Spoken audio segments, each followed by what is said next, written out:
Good morning, everyone, and welcome to the Lumos Diagnostics second quarter FY25 results investor briefing. My name's George Copsey-Aftis, and I'll be your moderator for today. Today with us, we have CEO Doug Ward. Good morning, Doug. Good morning, George. And CFO Barrie Lambert. Good morning, Barrie. Morning, George. Morning, everyone. So the presentation that Doug and Barrie will be speaking to today was lodged with the ASX this morning. So if anyone wants direct access to it, please just go to the ASX website.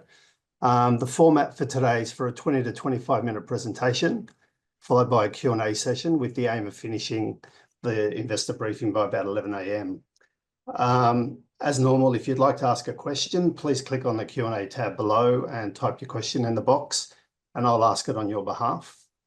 That completes the housekeeping, so I'll hand it over to Doug and Barrie. A couple more slides, Barrie, please.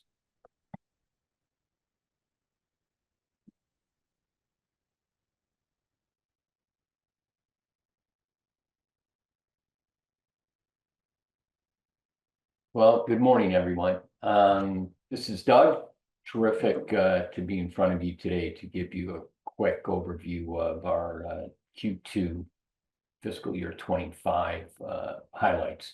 So let's give them the list of highlights here, Barrie, and I'll just go through these pretty briefly. Overall, I thought we had a very nice Q2, especially when you compare where we were a year ago, and you compare quarter 2 24 to this Q2 in 25, right? As you can see here, unaudited results, about almost $3 million in US sales for the quarter. That's a very nice increase from 2024, and we feel very good about that. If you recall, that first half of 2024 was very lean on the revenue side of the house, and we're glad to see that we had a very strong and consistent Q1, and now Q2 is likewise also very consistent.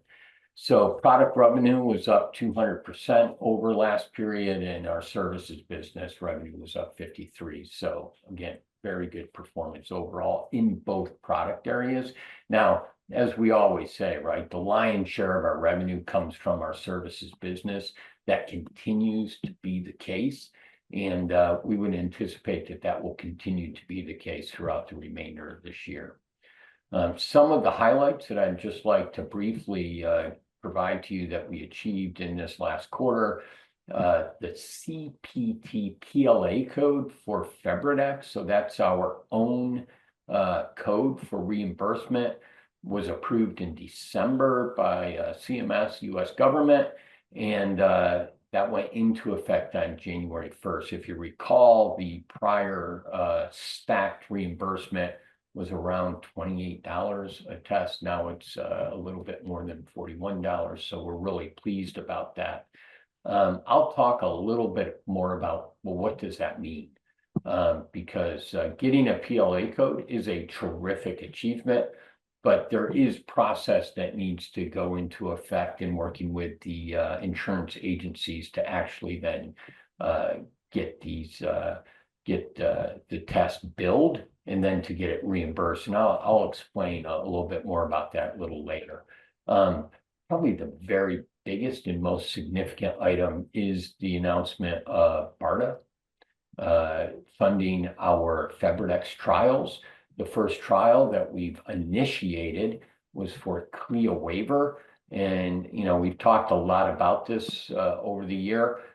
CLIA waiver just opens up the market, right? What that means is that a GP without a CLIA license can perform the test and utilize the test, and that's a much bigger opportunity for us to again give you an idea. I think there's probably you're looking at about 15 times bigger market opportunity by having CLIA waiver versus non-CLIA waiver. So that's a real big deal, and it's great to have BARDA reimburse us for that as we achieve our milestones. We get about $3 million for the CLIA waiver study, and then there's another $5+ million that we'll be able to secure for a pediatric study. If you recall, our current label in the US is 12 to 65. We'd like to get it down from, toddlers and young kids up to the age of 12. And now we're going to have to do an additional study to do that. And BARDA is willing to reimburse us for that. So terrific opportunity for the company. And we're very, very pleased with that.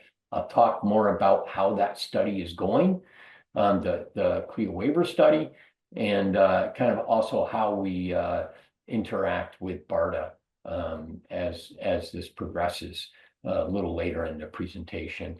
Again, thanks to everyone who participated in the capital raised 10 million Australian back in October. That was terrific. It was obviously backed and by both 10 Mile and Ryder. Ryder being a long-standing investor in the company, we appreciate that. And 10 Mile just getting in here on this latest capital raise, but we appreciate everyone who indeed participated in that raise with us. We finished the quarter at 5.5 million in cash. We do highlight the fact that in December we did bill BARDA for reimbursement of just around $900,000 US. So we do provide a pro forma of 6.4, if you will. We did receive that cash in January. They pay their bills typically within a 14 to 30-day window. So it's very nice getting the cash payments from the US government in that regard. Okay, next slide, Barrie. Should be coming up here. No, it didn't. I think it was the financial slide, Barrie, that we were. Yeah. Sorry about that. Sorry, not progressing. Just hang on one second here.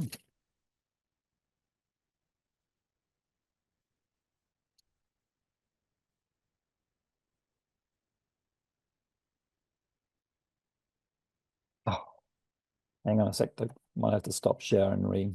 Okay, no worries. Oh, here we go. There we go. Hopefully behaves and stays on this slide. Yeah, I can just run through a few additional comments on the financials for Q2. So same as previous quarters here, we've got three charts on this slide. Revenue on the top left there, product, revenue mix in the middle, and then cash flow on the right. And just remind everyone again, these are all in US dollars, which is the company's reporting currency.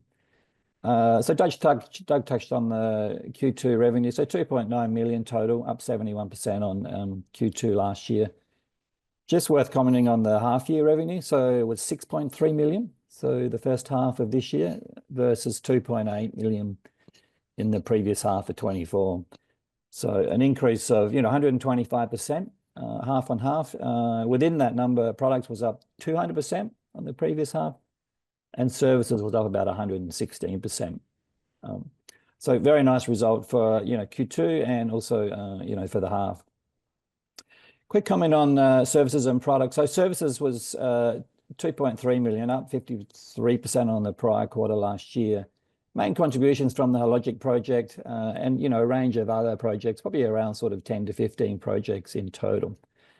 Just a quick comment on the services revenue and the Hologic project. You can see in the chart on the top left there, the service revenue, which is the grey component on that bar there on the far right, did drop off a little bit in the quarter. And as we said in the quarterly activities report, the estimated time frame for that project, we've increased from 20 months to 24 months. So now running from January 24 through to December 25. And that had an impact in the amount of revenue we recognized in Q2, which is around sort of 500,000 to 600,000 impact in Q2. And just a quick, before I sort of comes in with questions, there's no issues with that project. It's actually going really well. Hologic is very happy with the work we're doing. We're hitting all the milestones. It's just taking a little bit longer.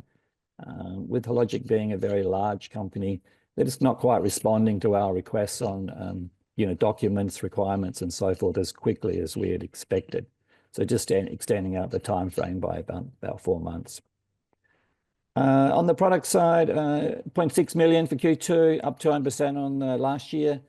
And as we said in the announcement, main contribution for Virodex and also increasing contribution to that revenue number for Febudex. And Doug will talk more about Virodex and Febudex later in the presentation. Total cash outflow for Q2 was around 3.9 million. A couple of comments on that. So that number was impacted by a few items. We obviously invested in working capital ahead of the US flu season. So inventory was up around 500,000, which impacted that number.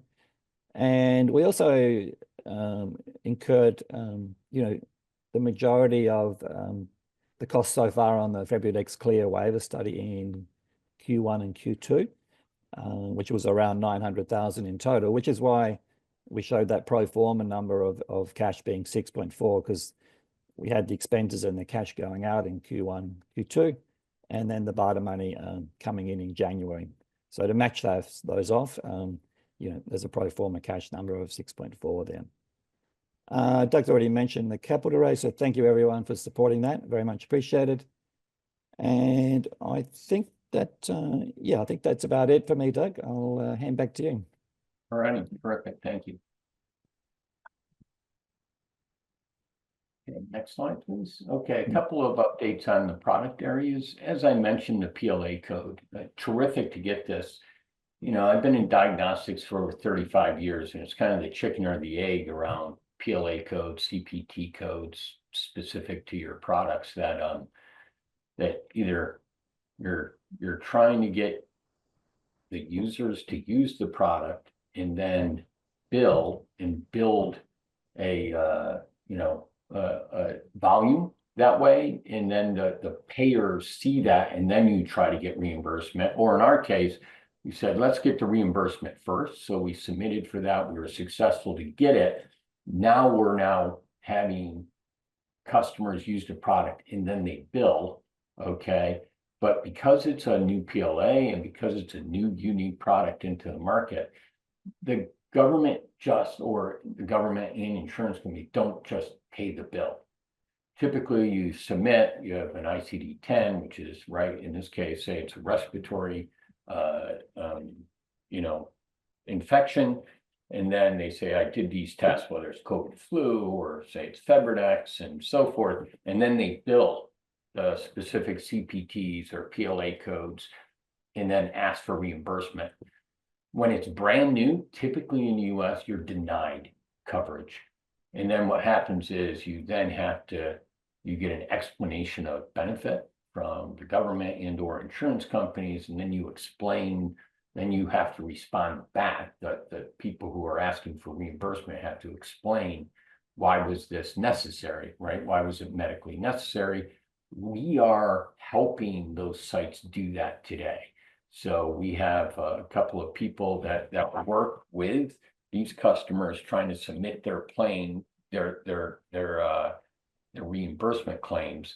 And when they're denied, we then help them resubmit that. So this process can take a little bit of time. So I know a lot of people, I get a lot of questions from people. Hey, you have FDA clearance and moderate complex, you have a PLA code, but we're just not seeing this wonderful rush of revenue into the company. And what I can say is, that's not atypical, right? We're not dealing with COVID in a pandemic where it was just done and reimbursed. Now we have to do this, and it's a pretty methodical, and it takes time. And even that reimbursement, that cycle is anywhere from 30 to 90 days. And then you get a denial, then you resubmit and so forth. And typically that can take 2 to 3 times before they actually get paid for it. And then once you get enough of those, then the insurance companies and the government just start covering that and issuing the reimbursement. So I just wanted to explain that there is a process around this, and we are actively driving that process and trying to make that as efficient as possible. Second item here is the BARDA partnership. We meet with BARDA every 2 weeks. We're constantly reviewing how the study is going, just to give everyone a quick update here, right, on the trial. So we have tested and enrolled 140 patients, right, that qualified for the type of symptoms they have to be tested. And so we have 140 in. We want to have about a 15% prevalence of bacterial positive of those patients we test. Right now, we're seeing a little bit less than that. You know, it's closer to like that 10% number instead of the 15. No cause for alarm there. I think three things to take away. One is that we started the trial, right? We have 6 sites. We started the trial around the Christmas holiday in the US. So that's always, you know, a little bit slower. Then you had New Year's. We got a pretty slow ramp in the first 2 to 4 weeks of the trial. In the last 4 weeks, we've really seen some good uptake in terms of the volume. So, you know, we think, okay, good. We're getting patients tested. We think we'll end up modeling where we'll end up getting more patients in than what we had in our model. However, we're not sure whether the 10% or the 15 is going to be the overall prevalence. If it is, what does that mean? Okay, it just means we have to test more patients in order to get our 120 positives. We have, as you do with the FDA, you agree on assumptions before the trial starts. We had said, okay, we want this trial to be 15%. If it's less than that, we do have agreed upfront actions that if we chose to, we could action those to improve that prevalence rate, if you will. And what I mean by that is you can test for what's called patient enrichment. So it helps to find the bacterial positives. So suffice it to say, we're feeling good about the trial. And we're really pleased that we are at ramp here, as the US flu season was pretty delayed, and it really didn't come into you know, into the red, if you will, until closer to Christmas time anyway. So feeling good about things relative to the trial. And then lastly here, I'd just like to talk about 2 things. One is MedPro Associates. MedPro is not a distributor. It's more of a broker, contract sales organization, if you will. They have about 60 salespeople, and they go out and they represent. I want to say it's in the low teens of products in their portfolio. We are one of those, and already, so we did training with them. Just a few weeks ago, we did training with them. They're already off to a good start. We've taken 2 orders through them, through the customers through MedPro, and they are actively, you know, forecasting 13 more customers to come live here in a short time frame. So feeling good about MedPro. As I said, you're not a distributor. Most distributors takes orders. These guys are actually sales guys, and they get paid on sales. Okay, so they're out actively pushing the product into the medical community for us. So it's great news from that standpoint. And then last item is that we have been awarded a DAPA certification. That is basically means that we get on the US military coverage cycle. So that means that now MedPro, who has a terrific relationship with, say, the VISNs and VAs here in the US, they can now go off that, and the US military institutions can now buy off that contract. Without that, you couldn't sell to the US military at all. So anyways, that's some positive news in regard to FebriDx. Next slide, Barrie. Okay, ViroDx. Listen, bottom line with ViroDx is we had a really good early buy-in orders. I would say right at the very beginning of last quarter. And then we had a delay in the flu season. November and December, we didn't see a lot of sales, quite frankly, in Virodex, due to the fact that delay in the flu season here. Flu season has now, is now red. So we are starting to see some orders and so forth, but I can say we are seeing a headwind against our competition here. As you guys probably know, there's probably been about 7 new entrants that have been allowed to sell into the US market. And overall, they're selling at a price point that's about 25% of our price point into the market. Now, we're not a low-cost provider, and we're not looking to win on price there. So we are seeing some, some headwind relative to the Virodex sales at this time. But I just wanted to give you guys an appreciation of kind of the situation in regard to Virodex here in the US. Next slide, Barrie. So last item I'll just tell you about, as I talked about in the last presentation that we provided, we are actively developing our new branded products, Lumos branded products in the women's health space. We are in the very early process of developing these products. There's 3 different markers that we're looking to develop. 2 of those are going very, very well. And again, we're at the prototype stage, right, where we're identifying the antibodies that we'll end up using to make the test and so forth. And it's, it's benchtop work at this stage. So feeling very positive that 2 are progressing much more rapidly than what we had anticipated. And the other one is more on course, and it's going to take a little bit longer to get that one so that we can identify the antibodies that we need to make that product. So I'll keep you updated as we progress milestones around making our own products in the space. Next slide, Barrie. Next one, please. Okay, I think we have a couple, 3 slides here in the services. The key thing around Hologic, great situation in making their next generation FFN test.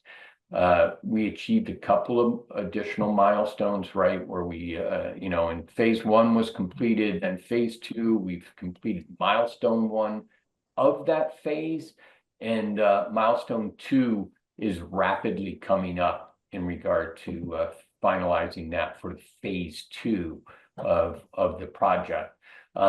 We have initiated the first milestone within phase 3 of making the entire development prototype delivery. That's the largest payment as associated with the agreement for 3.7 million US.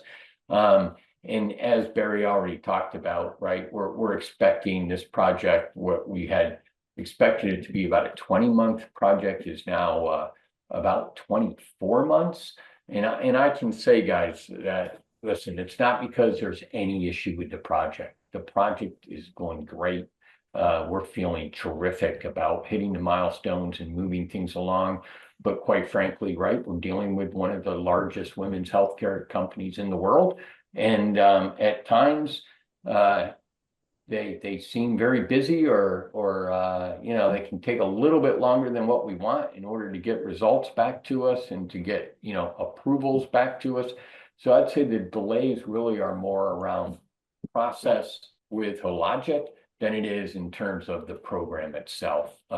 They're still a great partner with us. We love working with them, but as probably most of you can appreciate, sometimes the large companies who are paying the bill sometimes dictate the timeframes. But we feel great about this project. Next slide, Barrie. So the key thing to also say is on the right-hand part of this slide here. So there are 4 phases yet to come in this agreement. We're just working on the first one, right, which is creating the prototype product. Once that is completed in that last phase of the prototype, which is that $3.7 million prototype, then we will enter into agreements and the work to do these following key things, right? We'll do V&V, verification and validation on the assay and the instrument. Then we'll do a clinical study with them, and then we'll be the manufacturer of record for that test going forward. And then we'll start on okay, the next test to be developed as a part of their platform. Next slide. And now the final thing I'll just give an update on that we announced was our agreement with Burnett. They're in Australia, great partner to work with these guys. We have been working with these guys for a little while now. We signed an extension to an agreement with them back in August, and what that covers are development fees, regulatory activity, and manufacturing. And we have been, over this time frame, we'll be receiving between $700,000 and $1 million. So feel very, very good about this and getting this into the clinical trial for their liver function test going forward.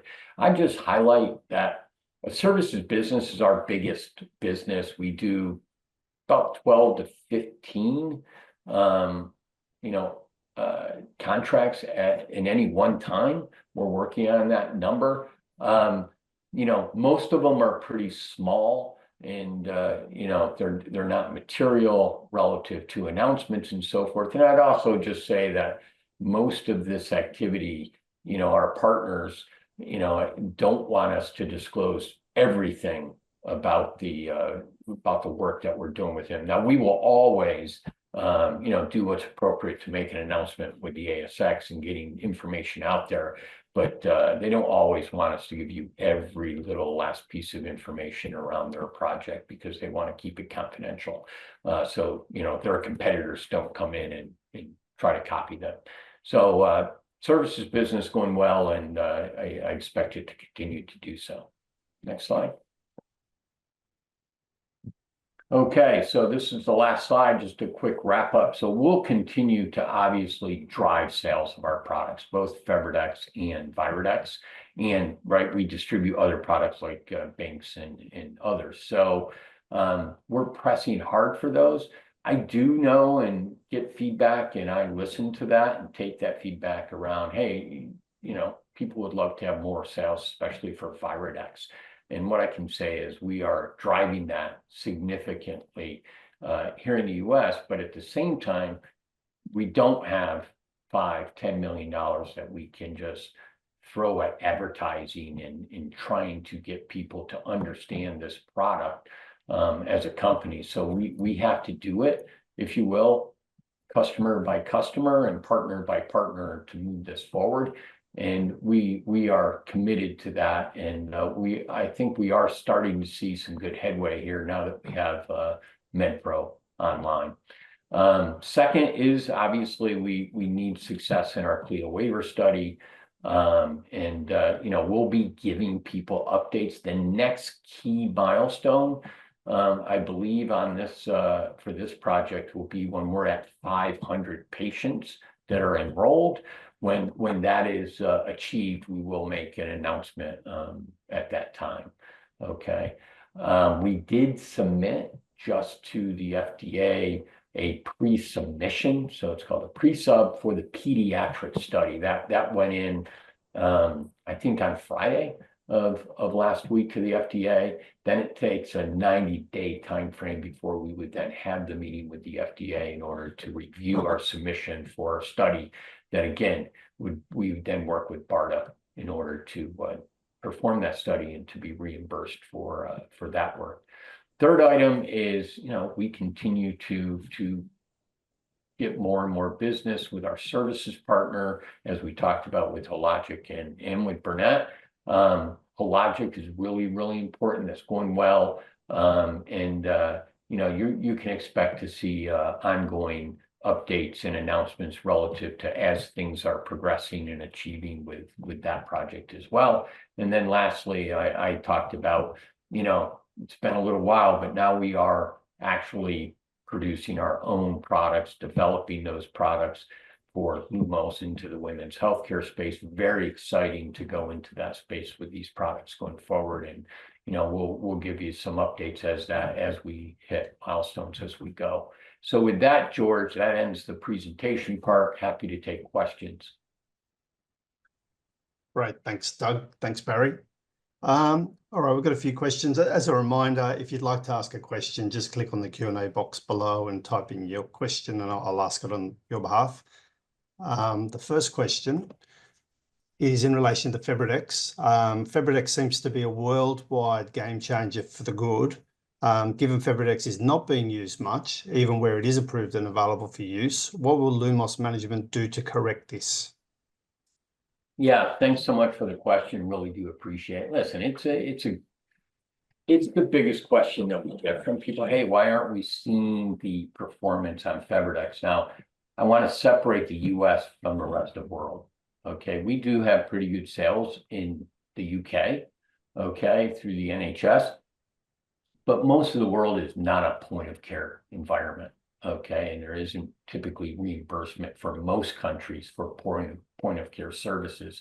So, you know, I've worked in point of care for companies like Siemens and Roche and so forth, and the point of care is much more geared toward the US. Now, having said that, yeah, we would all love for this product to have greater sales in the US. And again, given our label. So our label is we can sell to moderate complex environments. What does that mean? So they have to have a CLIA waiver. I mean, they have to have a CLIA license in order to do the testing in the US. Those are going to be urgent cares in emergency rooms. Okay, so people present into those two environments, and then we could, we can convince the ERs and urgent cares to use our product, they would do that. They would do our test. What happens is we're now out there talking to the C-suite and to ER docs. You know, I call them, talk to them myself about, okay, what is this? Tell me about your upper respiratory disease care pathway. What do you do? How do you triage? What testing's done initially? And then how is that billed and so forth? So we've done extensive mapping of this, but just going in and talking to people about the product doesn't have people just buying the product. So what we're doing is we're trying to get as many evaluations going. We currently are doing 7 evaluations for product right now. I talked about MedPro bringing on 13, you know, forecasted sites and so forth. So it's for lack of a better word, it's a pretty methodical process. It's slow. And it's not something that just you snap your fingers, and even though it's a great product and people conceptually love the idea of it, it's to bring it in and get it listed into the care pathway in the ER and or the urgent cares. It's not as simple as what we would all love it to be. It just takes a lot of grunt work and a lot of, you know, fastidious sales calls to get that done. So we're committed to that. And, you know, I think we're starting to see some fruits of our labor in that regard, but I can say it won't be something where it's just a floodgate opens and boom, we have $5 million worth of sales, you know, in our first year of introduction. I'm afraid just isn't probably, you know, something that can be done without significant investment, right? If you were a Roche or something and you could throw $10 million into marketing and introducing a new product, yeah, maybe you would have a different impact on that. But, you know, Lumos does not have that. And, you know, it's much more of a ground and pound game for us, I'm afraid. All right, great. Thanks, Doug. Next question. Are the sexual health tests being designed by Lumos to be incorporated into the Hologic system, i.e. more tests plus IP? So repeat the question one more time. Are the sexual health tests being designed by Lumos? Are these new tests that you're looking at doing, are they going to be incorporated into the Hologic system? No, they could be, but no, they are separate, right? So now, for sure, Hologic, who's a women's healthcare company, have their own, right? FFN's the first one, and then they've identified the next one that they want to do. Those are still women's health. What we are working on is different and separate from Hologic. Okay, great. Thanks, Doug. Question on Virodex. So is Virodex superior to the products that it sells at a quarter of its price? Is it superior enough that it can keep sales in the market? Yeah, we can, not everybody buys on price, right? But there are people that do.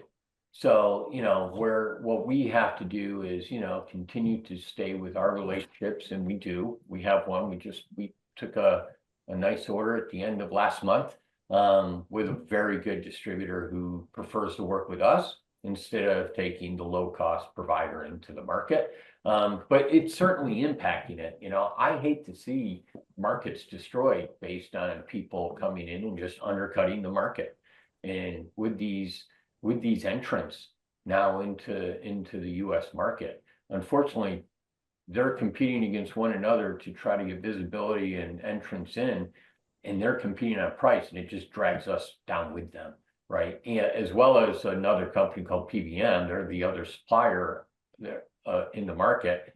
They were a high price provider as well, and they're finding it very hard to compete with these new entrants as well. So we'll continue to sell, but our opportunities get reduced, right? That's probably the key takeaway there.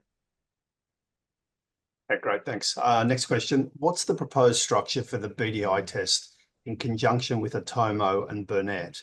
And is Atomo just providing the cassettes for use and the primary manufacturing and distribution via Lumos? Yeah. Barrie, why don't you take that one? Yeah, I think, look, so BDI, I think, is working with a large pharmaceutical company for their trial. And so I think the clinical trial is due to kick off in the US. Atomo is providing cassettes, and I think that's all they're doing as far as I know. And we're doing all the science and the chemical work. So really, Lumos and Atomo are really, contract development, and Atomo is a provider of the cassettes, and then BDI is working with their pharmaceutical client on the liver test. So that's really the structure of the arrangement. So Great, thanks, Barrie. There's a couple of email questions that came in earlier, so I'll just read two of those. The first one: what actions is the company taking directly to promote Febridex to the Australian government, e.g. to obtain subsidies via the Medicare system, submissions to the research underway in regards to AMR? Yeah. So a couple of things that are going on in Australia relative to Febridex. So number one, forgive me, right? I'm not the best at enunciating these challenging names that you guys have, but University of I think it's Wollongong. Wollongong, yes. Yeah. Sorry, guys. Don't laugh too hard. So we are starting a study with them for Febridex to start to create some clinical data there in Australia with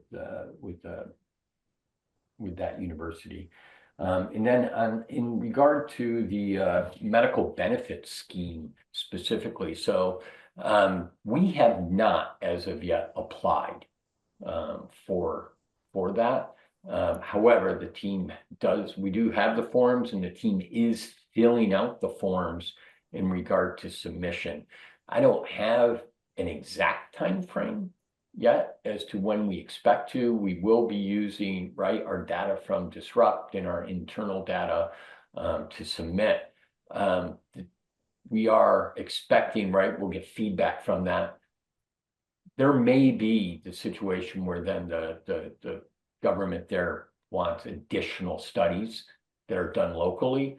We don't have that feedback yet, but once we submit, we'll see, okay, are we good to go, or will they have other requirements that we'll have to do? So we'll keep you posted on that. Once that's submitted, we'll let you know. Great, thanks, Doug. And the second question on the email was, why is the company not providing a breakdown of product sales? So I guess it's talking about Virodex and Febridex. Yeah, look, I think we've had this question before, and we've said, look, both products are relatively new, just recently receiving clearance. Both products are still in market development, coming to market, stage. So it's a little early to give, line by line product volume and, revenue. And it's actually very normal for product companies not to list, line by line, product revenue. So our current position is just to, focus on the overall product revenue. I mean, we have said in the quarterly activities that the majority is Biodex in the current, second quarter. So I think that's, the right approach for the moment to take. And, if that changes in future, we'll certainly update it and add more details as we go along here. But that's where we're at the moment. Great, thanks, Barrie. Next question regarding MedPro sales. Are they required to sell minimum allotments of products, e.g. 10 box minimums, or does yeah, sorry. Well, why don't you answer that part of the question? I'm not sure what the second it's asking. Yeah, go ahead, Doug. Yeah.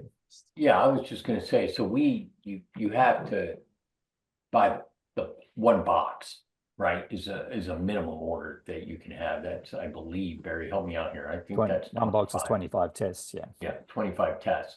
So that's the minimum order that they can make. But and then they would sell those, but they only get paid if they sell, and the more volume, right, they can make more money. If they're not selling a lot, then that's not going to be positive for them. Yeah, a lot of it, just to clarify, so their business model is sales reps in the field, training, educating customers, obtaining orders. Some of those orders are then placed by those customers directly with us. Okay, so a customer order directly from Lumos. Some of them might be placed, the customer might already have a relationship with, say, Henry Schein. So they might order through Henry Schein. So it won't be MedPro placing orders on us on their own account. It'll be them, enabling, pursuing, chasing orders that customers place directly with us or through our current distributors. And they'll earn a commission on those sales. That's sort of how the MedPro model works. All right, great. Thanks, Barrie. I'm not quite sure what this question's asking. It says, over the time you use the word bullish multiple times. Now that you mentioned 5 million won't happen in first, I'm not sure what first refers to. How much do you reckon for the next 2 quarters? And are you expecting to avoid a capital raise with anticipation of a sales pickup? Yeah, so appreciate the question. So number one, so when I use the word bullish, and maybe that doesn't translate terrifically with you all, but that means it's positive, right? Things are positive. So whether it's the CLIA trial or whatever, we're bullish about, we're positive about, as the study is being performed, things are going relatively well at this stage. So that's what I mean when I use the words bullish. Relative to a capital raise, certainly at this stage in the game, we're not out actively trying to raise money and so forth. Certainly it's something that is always, we talk about our capital planning and our capital requirements combined with revenue and so forth every week. Okay, so it's something that's always top of mind, but at this stage we're not in a situation where we're like, okay, we need to initiate a capital raise at this time. Barrie, anything to add for that? No, I think that covers it. Thanks, Doug. All right, that seems to be all the questions for now. Just remind everyone, look, if you do have follow-up questions, please reach out to me. You've got my email on the ASX release or to the company directly. That completes the investor briefing for today. So I thank everyone for attending and look forward to the next update that we provide. Thank you. Thanks, George. Thanks, everyone.